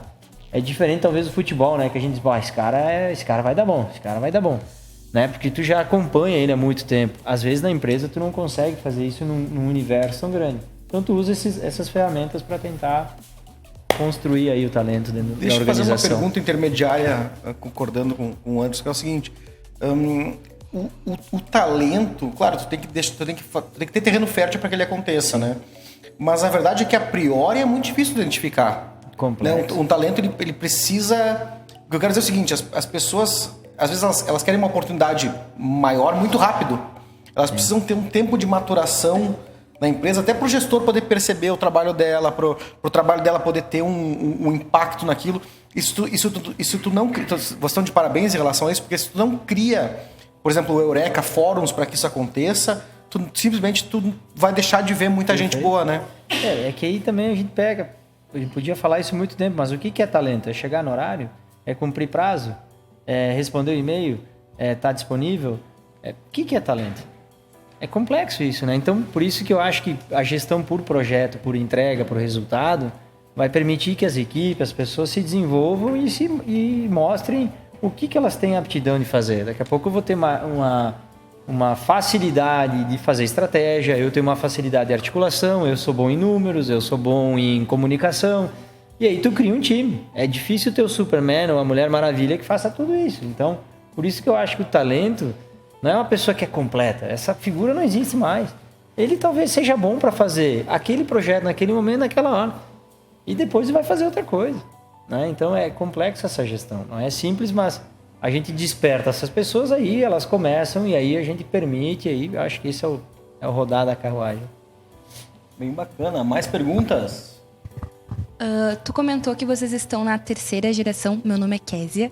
Na terceira geração, na aula anterior até a gente estava conversando que muitas vezes as empresas não passam, né, da segunda geração por conta de lá o patriarca ter uma dificuldade na clareza de passar o porquê da empresa estar ali, algum hábito, alguma coisa. Existe algo que vocês, que são a terceira geração, não abriram mão de fazer desde lá da primeira geração? Excelente. Eu estou orgulhoso da minha turma. Minha turma é sensacional. É muito bom. A gente brinca, né, que a gente foi meio catequizado dentro do negócio. E, claro, como a gente falou, por ser da família, a gente teve oportunidades, né, diferentes talvez do que os demais, mas não a cobrança. A cobrança sempre foi igual e a tratativa também, mas a gente teve mais oportunidade. E a gente teve bons professores. A gente fala que os nossos pais foram bons professores e tiveram bons professores antes deles. Então, a nossa cultura, o nosso DNA, né, de encantar, gerar desejo, com emoção, autenticidade e verdade, que esse é o nosso propósito, é o que a gente não abre mão. E é difícil o pessoal fazer bem feito, é difícil fazer com qualidade o tempo inteiro. Desgasta, cansa, é estressante, porque mas esse é o nosso DNA. Em italiano tem uma expressão que se diz, quem gosta de italiano ou dialeto diz mai contento. Não tá nunca contente. Sei mai contento, ragazzo. Devi refare 3 volte tutto. Então tem que fazer tudo de novo. Não tá contente, tem que refazer. Por quê? Porque esse é o espírito da Florência. Então às vezes a gente demora um pouco mais para lançar, etc e tal, mas esse espírito de fazer bem feito é o que a gente não tem como abandonar. Porque se abandonar, a gente não é a Florência. É aquela marca que às vezes cobra mais caro que os outros, não vai funcionar. Bem legal. Oi. Você comentou a questão de despertar, treinar e permitir. Eu queria saber, assim, em questão de permitir, quando acontece o erro, como isso é tratado? Chicote. E até onde a direção permite o erro? Em que momento que vocês, vamos dizer assim, entram em ação para cortar isso ou para, né, estancar? Não tem receita. Não tem receita, né? Mas nós mesmos muitas vezes nos equivocamos quando a gente permite o erro e quando a gente vê, a gente está cobrando erro. Então, é um aprendizado para nós também, né? Da família, CEO, diretores, gestores. Mas esses fóruns e esse modelo de gestão do projeto, ele permite que tu desenvolva e tu traga. Claro que o fórum, a gente criou um modelo que aí eu digo que a estratégia e a inovação andam junto e tem método de one page, que lá a gente preenche, olha, qual é o investimento que eu acho que eu vou ter para fazer isso aqui, qual é o ganho que eu espero de ter isso aqui, o que eu vou fazer, quem é que vai fazer parte do projeto, que é as pessoas que já disseram que querem, quanto tempo. Então, ali a gente começa, junto com a gestão, a definir, vamos fazer isso ou não vamos arriscar ou não vamos. Porque todo mundo pode fazer o que quiser, mas aí tem um filtro, né? E faz parte, a gente errou mesmo aí um projeto que a gente tentou fazer, gastou uma dinheirama e não deu. Então, paciência, a gente brigou, né? Disse que, como é que deu isso? Mas no fundo, nós tentamos. Então, não existe uma receita, mas a gente dificilmente vai, assim, tirar alguém do negócio, porque tu errou, não. Então o erro ele está permissível, mas o mais difícil é as pessoas quererem errar. Esse é o mais difícil. Por quê? Porque eu estou na minha zona de conforto, estou ganhando meu salário, estou quietinho aqui. Para que eu vou me expor para tomar, né, daqui a pouco uma cacetada? Ou vão dizer o quê? Tu é puxa-saco, porque fica aqui com nós. E a gente está dizendo o contrário. Pessoal, tentem. A gente brinca, né? Chutem o pênalti. Pega a bola, diz eu bato. Eu quero bater o pênalti. Bate como quiser. Porque às vezes a nossa perna não aguenta mais de tanto bater pênalti. Então, o errar uma hora esse cara vai errar esse pênalti. E faz parte. Eu uma vez, jogando futebol, em São Paulo, errei o pênalti. Trouxe um ônibus inteiro de volta. Errei. Acabou, desclassificamos e viemos embora. Eu lembro, cara, fiquei arrasado. E até hoje eu levo aquilo como uma coisa assim... da minha vida. Eu disse, mas eu tentei, né, cara? Eu tentei, assim, e tudo certo, uma hora vai errar, e depois outra vez bati, errei de novo, né? Ainda bem que tu trabalha com móveis. Ainda bem que eu não dei certo no futebol, né, cara? Mas assim, é difícil, a cultura do erro é complexa porque as empresas são movidas a resultado, números e etc e tal. Tu dizer que tu permite o erro é quando está em algo em desenvolvimento. E aí vem uma questão, pessoal. O erro não é que a gente não permite no core business, no dia a dia. Eu estou fazendo uma peça, eu não posso errar. Aliás, se eu errar, eu não posso mandar errado para o cliente. Ali a gente não permite o erro. O erro é permitido quando eu estou dizendo, eu vou achar um jeito de fazer essa peça diferente. Ok. Ali eu vou permitir à vontade, porque se eu achar um jeito melhor, mais barato, mais fácil, que dê melhor ergonomia para quem ali está trabalhando, por que eu não vou permitir? Agora, eu estabeleci, é desse jeito, tá todo mundo treinado, vamos fazer desse jeito. Bom, aí o Anderson achou um jeito de fazer mais fácil, vem aqui, explica, vamos incorporar o teu modelo e segue. Mas para fazer o dele, nós vamos errar de novo. Então é isso, né? Mas é complexo botar isso, principalmente na cabeça de quem está ali dentro do negócio, né? Também a dificuldade das pessoas se permitirem errar e assumir o erro. Exato. A gente chama de protagonismo, né? Às vezes a gente não quer ser protagonista. E aí que, às vezes, é ruim para a empresa. A empresa precisa, vocês onde estiverem, nós, de protagonistas, de pessoas que queiram fazer diferente, que queiram mudar. Ah, eu não sei como. Bom, peça ajuda, então já é um início. Peça ajuda. Eu gostaria de fazer algo diferente. Peça ajuda. É a melhor coisa que pode acontecer. Bem legal. Tínhamos uma pergunta aqui na frente. A minha... Boa noite. Eu sou a Ângela. A minha tem um pouco relação com o colega perguntou. Mas é curiosidade mesmo pessoal. Como é que vocês lidam em relação às gerações e idades diferentes? Complexo também. Vou te falar do nosso Comitê de Cultura e Comunicação. Esse é o cérebro que está lidando com gerações. Em que sentido? Nós agora criamos personas, né? Quais são as personas? E a gente teve que ver nosso público interno, dividido em gerações, para criar as personas. Porque a comunicação tem que se adaptar também a isso. Eu não consigo comunicar uma coisa para toda a empresa de uma forma única, porque a geração, cada uma entende de uma forma, de um jeito. Então, nosso presente de aniversário, a gente dá um presente para o colaborador de aniversário, teve que ser um presente que se adapta às gerações. E aí entra uma coisa super importante, né? Que as pessoas talvez mais novas, eu já me considero meio veterano de novo. Não, vou fazer não. quase... Eu estou chegando nos 40, 18 anos de empresa, então... a gente entende algumas coisas, que a turma que está vindo hoje, não é que ela não tem respeito, mas ela desafia o status quo constantemente. Ela faz pergunta na lata, ela te pergunta... E tu pega uma pessoa mais antiga e vai dizer, mas quem que é tu, cara? Tô aqui há 40 anos. E aí começa um salcedo, uma confusão que é complicado. Por isso que o fórum é bom. Tu bota um PMO que ajuda nessa gestão de tentar achar o que cada um tem de melhor para fazer o projeto. Então a gente está tentando fazer isso de novo. Eu falo muito no fórum de projetos nesse modelo. E aí sim, nas ações de comunicação, no dia a dia... Então, por exemplo, a empresa não tinha isso. Nós criamos, quando começou a pandemia, os fóruns de discussão, toda terça-feira de manhã a empresa inteira para, depois tem os turnos, claro, e ali a gente faz comunicação geral da empresa, 15 minutos, o que está acontecendo, bota, tem portal, tem aplicativo. É um jeito de chegar nessas gerações, mas... é difícil, às vezes em alguns equipamentos tu bota a geração assim, cara, dá um choque, né? E é duro. E aí tu só escuta o quê? Não, essa gurizada não serve. E aí a gurizada fala dos mais velhos. São lentos, não aprendem, são de cabeça dura.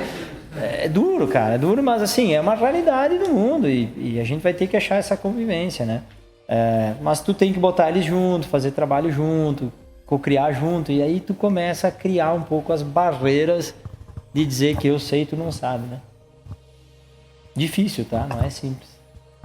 Oi. Oi. Eu me chamo Tatiana e eu queria saber mais ou menos como que é a visão de vocês para o futuro da Florence, visto que hoje ela já é conceituada no mercado, mas o que vocês esperam que até onde ela consegue ir?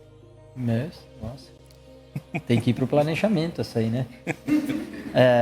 Não, a gente tem um objetivo muito claro de manter, né, toda essa filosofia e essa estratégia de mercado de luxo, né? Isso sim.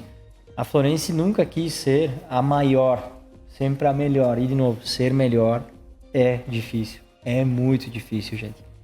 Então a gente não quer expandir, aumentar tantas lojas. A Florence tinha, quando eu entrei na Florence, mais de 120 franquias. Hoje a Florence tem próximo de 60 e poucas franquias, eu não lembro de cabeça. Nós reduzimos. Porque o que a gente quer fazer não tem escala. Hoje a gente fala, né? Tem que ser escalável, modelo startup. Nosso modelo não é assim. Nosso modelo é olho no olho, vou te atender, tu vai vir lá, vou tomar um café. É diferente. Exclusividade. É exclusivo. E exclusividade tem um limite, tem um tamanho, não tem como. Bom, mas aí o que a Florence faz? Ela vai agregar essas outras coisas que eu estava falando para vocês, que são tecnologias, serviços e coisas que vão ajudar a aumentar, né? Então, a gente tem uma estratégia de manter o que tem e agregar, como eu falei, algumas coisas que estão já caindo de maduro, como se diz, e outras que estão logo aí na frente. Então, essa é uma estratégia, mas sempre dentro desse core, desse modelo que não vai sair daí. Se sair, acho que a gente aí foge do nosso negócio. Deixa eu fazer um adendo. E em relação internacional, assim, porque vocês têm franquias fora do país, nos Estados Unidos, né? Mas vamos pensar que os Estados Unidos é, sei lá, 10 Brasis lá fora. Então, tem uma população muito grande com um poderio econômico muito forte também. O que vocês veem para o mercado internacional? Já melhorou, a gente reestruturou nosso sistema de franquias internacional, novos franqueados, modelos de negócio, parceiros, né, lá fora. Pasmem, né, vendemos na Venezuela. Venezuela tem um mercado de luxo altíssimo que a gente não enxerga. Onde é que vai todo o dinheiro do petróleo? Então a gente tá numa ilha lá, que é não tem como dizer, né, mas é uma ilha dentro do país que consome luxo. Então tu tá do lado de loja que vende Bugatti, Ferrari, e tu tem lá uma loja de móveis. Claro, tem os italianos que vendem lá, assim, que é um mercado também que tem isso. Então, a gente tá tentando também ficar dentro desses mercados de luxo, mas, de novo, o que se vende lá, o que se consome lá, a forma que é feita é o mesmo produto do Brasil. Né? Talvez mude algumas particularidades. Muito legal. Temos mais perguntas? Turma, tem lá. Boa noite, sou Isaías. Então, muito atrativo que tu trouxe até o momento sobre a Florence, sobre o momento atual, os movimentos que vocês fazem, né? É algo muito atrativo, acho que principalmente para a minha geração, em virtude da tolerância ao erro e assim por diante. Mas lembrar que também tu citou em valorizar a gestão passada, que também foi o que trouxe a Florence até hoje, né? Então, não fazendo uma pergunta complicada, mas um marco, um momento importante que a Florence teve numa virada de chave para o crescimento dela, que tu poderia compartilhar conosco. Muito bom, Zé. Acho que assim, a maior da história da Florence, que foi um marco, assim, foi quando o seu Lourenço, que foi o nosso fundador emérito, foi para a Itália e literalmente sem um pila no bolso voltou com uma fábrica que está lá hoje. Aqueles pavilhões foram construídos pela primeira geração. Nós não construímos 1 metro de tijolo, a não ser quebrar umas portas, fazer umas coisinhas, né? Cara, isso foi feito lá. Pintar, né? Tu já falou. Pensa a coragem do Bigode de ir para a Itália lá e trazer isso. Então isso foi um baita marco, para não dizer, né, um puta marco. Mas assim, isso foi lá atrás. A segunda geração fez um outro que foi a rede de franquias. Imagina que nós tínhamos representantes no Brasil inteiro vendendo móveis. Uma época o seu Lourenço, vou contar, né, comprou uma fábrica lá e essa fábrica veio junto alça de caixão, cara. Ele botou os revendedores da Florence vender tudo que era alça de caixão também, coroa de flor, tudo. Porque era pra venda. E os caras, tipo assim, né? Eu vendo Florence, tá vendendo alça de caixão, eu vou vender também. Tu imagina, cara. Olha só isso. Mas foi um mercado meio frio, né? Mercado meio frio, Então, assim, cara, mudou porque quando tu criou o teu próprio canal de venda, que foi as franquias, isso teve que mudar completamente o jeito que a gente trabalhava. E eu acho que agora, nós, como terceira geração, se a gente pudesse fazer assim, um marco que é o que a gente está criando, é justamente essa atração. Quem não é o Felipe, a empresa, nós, meus colegas aí, que estamos fazendo de mudança de cultura. Esse é um marco assim, gigante para a empresa, né? Revalidar propósito, crença, valores, estratégia, modelo, de gestão, forma de gestão, criar áreas, que é o que a gente está fazendo. Isso está borbulhando dentro do negócio. E não vai ter fim tão rápido, né? Não sei se te ajudei. Muito legal. Mais alguém, turma? Quer fazer uma... Olha lá. Oi, tudo bom? Meu Oi. nome é Grazi. Eu queria só fazer uma pergunta. Tu disse que vocês querem não ser os maiores, né? Mas ser os melhores. Perfeito. Eu queria entender como é que vocês fazem para gerenciar todo o marketing da empresa para ser os melhores. Porque, assim, minha opinião, tá? Eu acho que não seria só marketing, né? A gente não... Vou ser bem sincera que eu não conheço a Florence, tá? Mas eu trabalho numa empresa onde a gente tenta investir o máximo possível em marketing, tá? E às vezes parece que não funciona. Tá? Então eu queria entender como é que vocês fazem toda a gerência do marketing para serem reconhecidos como os melhores. Difícil, né? A gente teria que ter pesquisa, participar de uma série de indicadores e tal para dizer, realmente, tu é o melhor. A gente se desafia muito a ser melhor o tempo inteiro, né? Talvez ser o melhor comparado aos outros é difícil. Porque realmente a gente às vezes não vai saber a realidade de todos, né? De todas as questões que envolvem o negócio. Então, isso a gente tem um feeling por conhecer empresas, mercado e tal. O que a gente usa no marketing que auxilia isso? A gente tem, claro, as famosas pesquisas de clientes, participa de pesquisas abertas, comparativas com o segmento, tudo isso a gente faz e são ferramentas que o marketing auxilia. Né? Pega lá quantos leads está tendo, enfim, tudo isso a gente utiliza. Mas a gente tem um feeling muito grande. Por quê? Porque a gente está ligado diretamente, né? Nós temos uma relação muito forte com o mercado, né? Com a franquia, com o franqueado, com o profissional. E essa relação permite a gente ter um termômetro de como a gente está. É meio informal, né? A não ser essa outra parte que ela é didática e tem início, meio e fim, lógica, estratégia de fazer. Nós temos isso desde sempre. Então, a questão de ser o melhor, muitas vezes é ser melhor que nós mesmos. É nós nos desafiarmos o tempo inteiro para ser melhor. E isso é uma cultura difícil de se manter e de se ter. Porque a gente entra no comodismo, a gente para e estaciona. E a gente está o tempo inteiro, de novo, lá o mais contento, né? Querendo melhorar o negócio. E é difícil. Então, com o mercado, a gente utiliza essas métricas. E no nosso business, a gente se molda muito a isso, né? Posso fazer uma contribuição, fazer um comentário só? Porque a colega comentou sobre marketing e eu faria um paralelo também, te ouvindo, Felipe, que, assim, às vezes o marketing não funciona na medida em que ele pode não estar refletindo a verdade da empresa, né? Também Pode tem ser, isso, assim, pode porque... tu busca ser o melhor. Bom, esse buscar ser o melhor, tu comentou, cara, é no jaleco, é na pintura, não sei o quê. Tudo. E aí o marketing, ele é só um difusor do que tu já naturalmente é, né? Então talvez é uma leitura que qualquer empresa pode fazer também, né? Será que o que nós estamos divulgando é de fato uma verdade interna? Porque às vezes, quando não tem essa consonância, aí pode ser que não esteja funcionando. Exato. Em que pese que pode ter estratégias também que eventualmente Exato. não estejam funcionando. Exato. Vou fazer um olhar. Tá, eu queria saber, pedir pro Felipe agora, o que ele pôde aprender com o seu Lourenço. Se ele conseguiu conviver um pouco, se ele pegou algumas lições, eu acho que isso é bem válido para nós. Peguei uns xingões dele também, cara. O seu Lourenço, no caso, ele tem alguns amigos em comuns com meu pai até, então eles comentaram que ele era uma pessoa bem autêntica, assim, que ele era uma pessoa bem autêntica mesmo. Super autêntico. Pô, várias vezes, né, ele chegava pra mim e dizia assim, ô Felipe, tu tá ainda no banco de reserva. Mas a hora que tu entrar, tu tem que bater o pênalti, né, cara? Eu lá, 15 anos, né, dizia, puta, cara, esse cara não tá me levando a sério. Mas, assim, uma pessoa... perdemos ele esse ano até, assim, uma cabeça muito à frente do tempo, né? Difícil ter essas pessoas hoje em dia, talvez, por uma série de questões. Mas ele falava duas coisas, assim, que eu acho que nasceu muito do que a Florence veio a partir daí, né?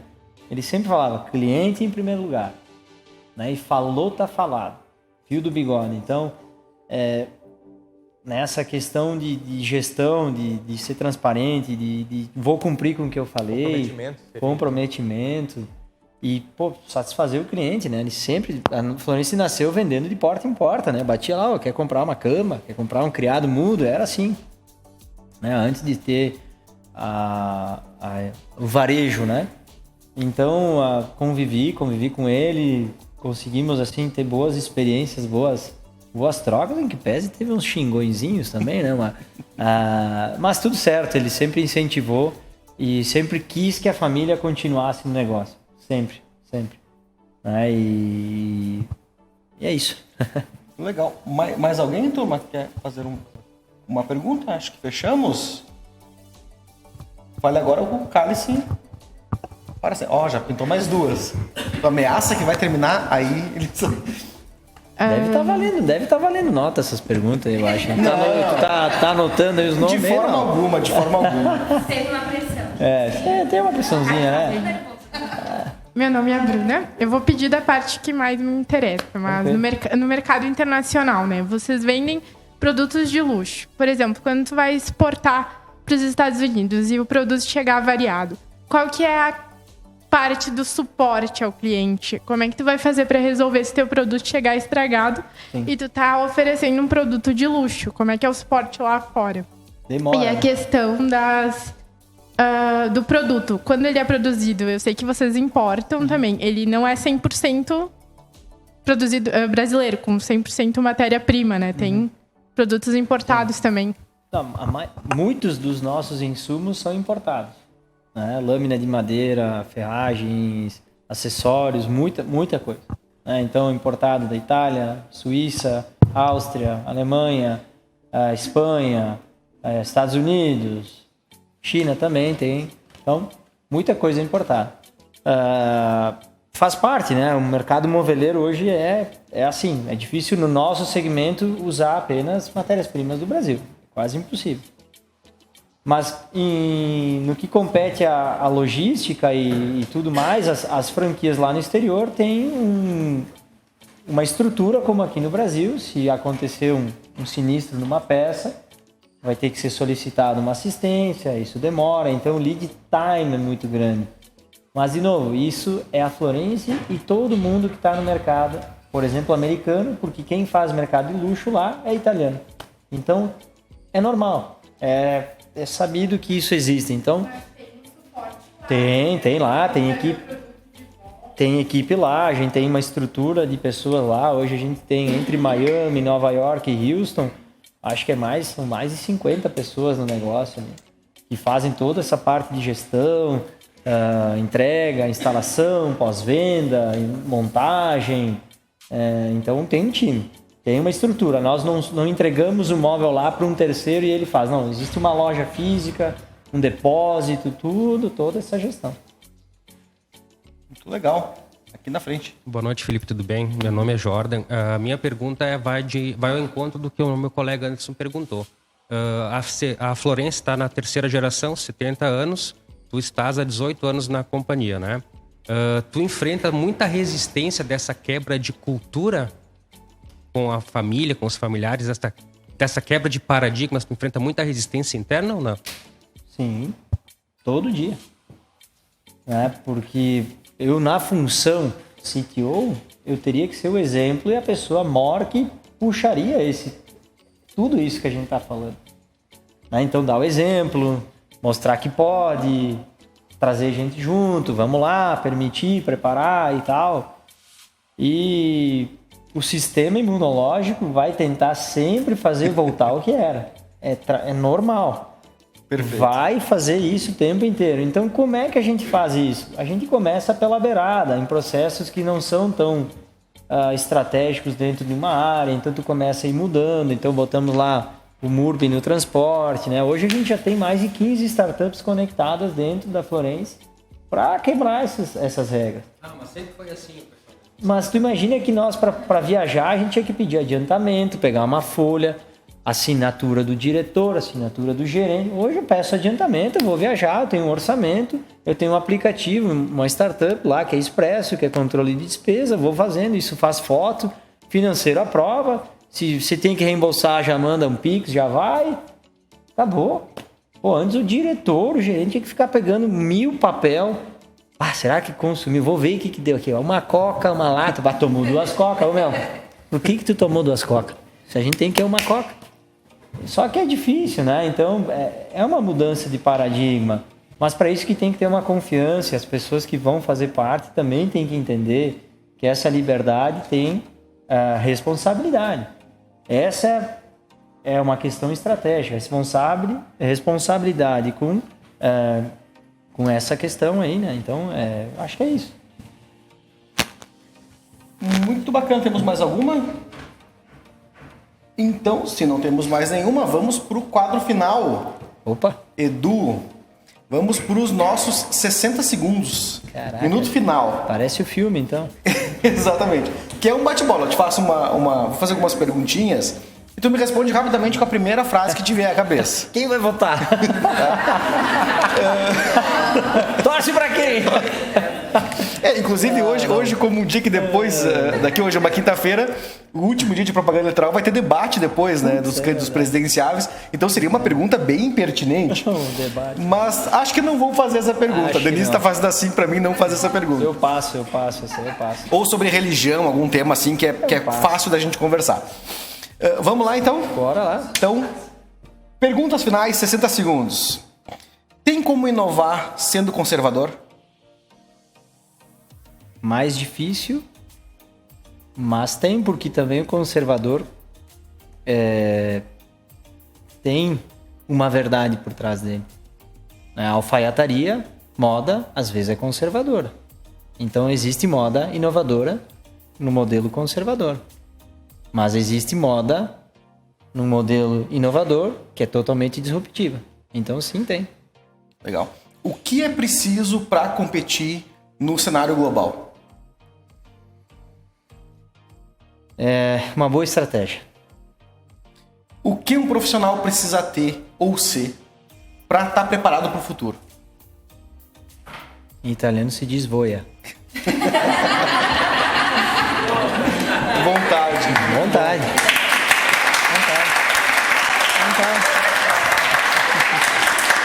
É vontade, porque tudo o resto é agregado. Agora, se não tiver vontade de sair da cama, de querer estudar, de querer estar aqui, que nem vocês estão aí, 9 da noite, é difícil, trabalha o dia inteiro, acorda, estuda. Tem que ter vontade, porque sabe que isso vai ser bom, né? Vontade.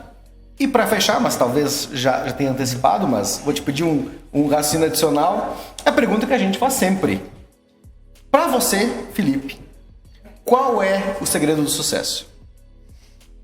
Acordar cedo é né? Não, mas é difícil ter, acho, uma expressão única. Eu acredito muito em se reinventar. Eu acho que o segredo do sucesso é a gente saber se reinventar. Estar em constante evolução.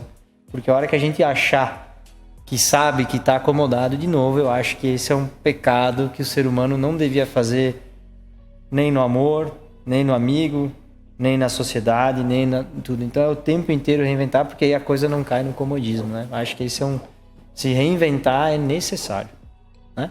Acho que é isso. Muito legal, muito legal. Felipe, muito obrigado, querido. Valeu. Pai, eu ia te dar um presente. Será que eu posso te dar um presente? Claro, ou não? Com certeza. Senão, tem um presente, olha que legal. Deve. É um miminho aqui. Isso aqui a gente faz, é um suporte de celular, né? Agora tem que lembrar que eu não sei montar, né? Mas tu vê, né, cara? Eu não sou de criação, né? Mas eu sou de produção. Então aqui só encaixa, bota o celular lá. Funcionou, legal. Isso aqui é feito na nossa estofaria. Aqui também um pezinho aí pra mesa, aí pra botar minha foto aí também. Pô, Felipe, muito obrigado de coração. Simples aí, tá? Obrigado mesmo. Agradecer a minha querida plateia hoje, as duas turmas, a Prof. Fátima, que trouxe a gente, né?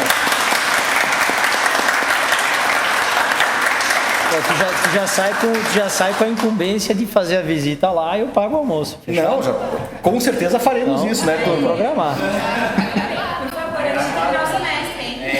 Muito bem. Tem almoço sábado também, às vezes. Dá pra pensar. Fátima, vamos organizar isso aí, Fátima, porque tá gravado o convite. Entendeu?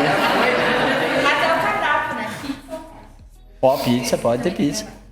Tudo com antecedência se resolve. Muito bem, Valeu, então gente. ficamos por aqui em mais esse podcast. Lá na playlist do YouTube e do Spotify tem outros podcasts incríveis, então assiste lá. Agradecer de novo a turma, esse nosso primeiro podcast fora de casa, né? Ou numa outra casa aqui na Uniftec. E agradecer você que está nos assistindo e até o próximo Segredo de Quem Faz. Valeu!